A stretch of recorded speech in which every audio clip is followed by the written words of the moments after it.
Hello नमस्कार दोस्तों। तो 17 मार्च को एक और धमाकेदार एसएमई आईपीओ ओपन होने जा रहा है पारादीप परिवहन लिमिटेड का। तो देखेंगे हम कंपनी के काम के बारे में, उसके बाद जानेंगे आईपीओ डिटेल, कंपनी के फाइनेंशियल कैसे हैं, ग्रे मार्केट डिमांड कैसी चल रही है, और अंत में बताइए अपने व्यू की इस एसएमई आईपीओ अप्लाई करना है जिसको अवॉइड करना। तो सबसे पहले देख ले रहे हम कंपनी के काम के बारे में। तो पारादीप परिवहन लिमिटेड की स्थापना 2000 में हुई थी और कंपनी लॉजिस्टिक में पोर्ट सर्विस प्रोवाइडर कंपनी है। कंपनी सिर्फ हस्बेंड्री एंड स्टीवर्डोरिंग का वर्क करती है। कंपनी पारादीप पोर्ट उड़ीसा में स्थित है। कंपनी की सर्विसेज में देख लिया जाए तो ये कार्गो हैंडलिंग जैसी सर्विसेज है, साथ साथ में सिर्फ husbandry and dreading, custom house clearance and transportation की सर्विसेज प्रोवाइड करवाती है।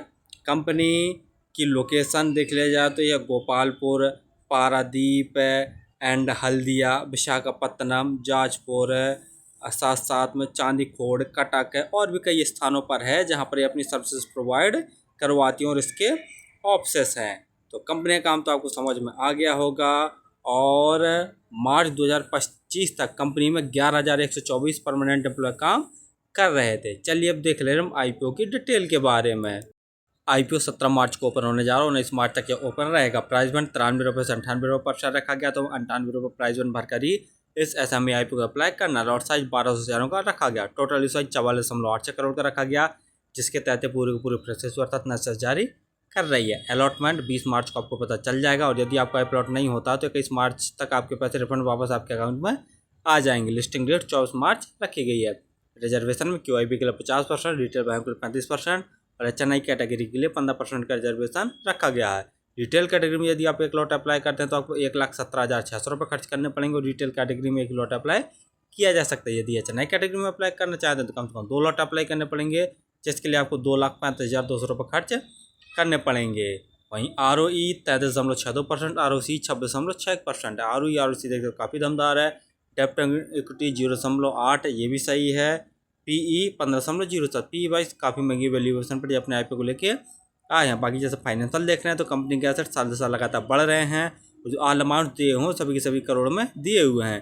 कंपनी का रेवेन्यू मार्च 2022 में 188 करोड़ का था, जो कि बढ़कर मार्च 2023 में 202 करोड़ का हो गया।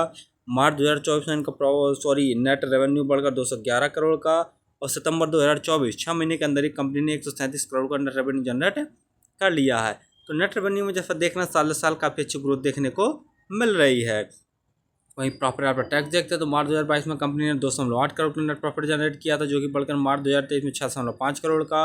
मार्च 2024 में का प्रॉफिट बढ़कर 15 करोड़ के आसपास, और सितंबर 2024 6 महीने के अंदर ही कंपनी ने लगभग 5 करोड़ के आसपास नेट प्रॉफिट जनरेट कर लिया। तो नेट प्रॉफिट में साल से साल ज़बरदस्त ग्रोथ देखने को मिल रही है। नेटवर्थ वो भी बढ़ रही है। रिजर्व कंपनी का मार्च 2022 में 22 करोड़ के आसपास था, जो कि बढ़कर सितंबर 2024 में 48 करोड़ के आसपास हो गया। वहीं बोरिंग कंपनी के मार्च 2022 में 47 करोड़ की थी और सितंबर 2024 में भी लगभग 46 करोड़ के आसपास ही है। यानी कंपनी जब भी चाहेगी अपने टोटल रिजर्व से टोटल बोरिंग को चुका सकती है।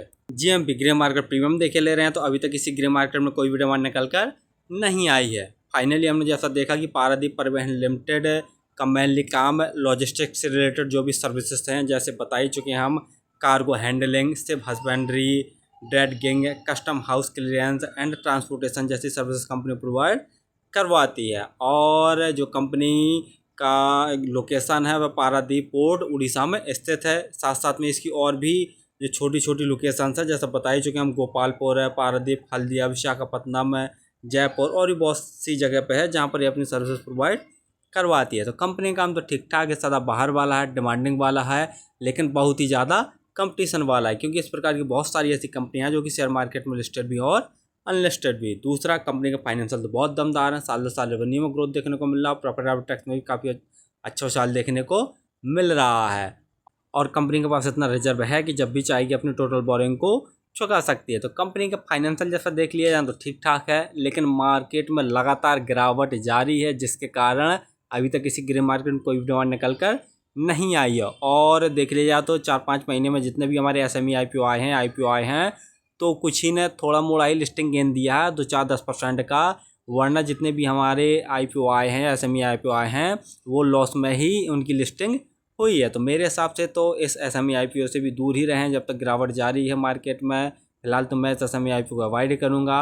और आप किसी भी IPO या SME IPO में अप्लाई करें तो स्वयं का एनालिसिस करके स्वयं के रिस्क पर ही किया करें। और हमारे चैनल को सब्सक्राइब जरूर कर लें ताकि आपको समय समय पर IPO संबंधित जानकारी और SME IPO संबंधित जानकारी मिलती रहे। धन्यवाद।